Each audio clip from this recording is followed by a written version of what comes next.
પાર શક્તિ અને સાહસ માટે જાણીતો છે.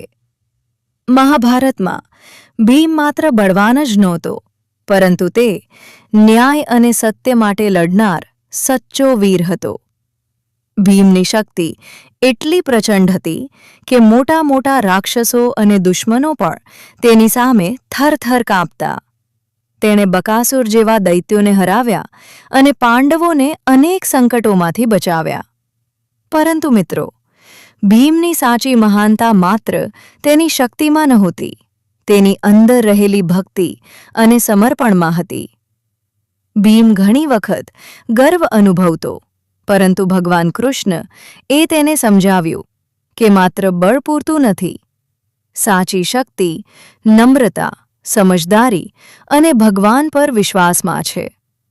જ્યારે ભીમે આ વાત સ્વીકારી, ત્યારે તે વધુ મહાન યોદ્ધા બન્યો.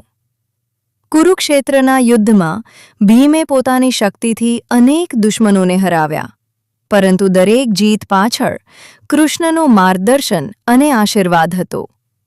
આથી આપણને સમજાય છે કે જીવનમાં ગમે તેટલી શક્તિ હોય, પરંતુ ભગવાનનો સાથ અને સાચો માર્ગ જરૂરી છે. અંતમાં ભીમ આપણને શીખવે છે, બળવાન બનો, પણ સાથે નમ્રતા રાખો. હિંમત રાખો, પણ ભગવાન પર વિશ્વાસ ક્યારેય ન છોડો.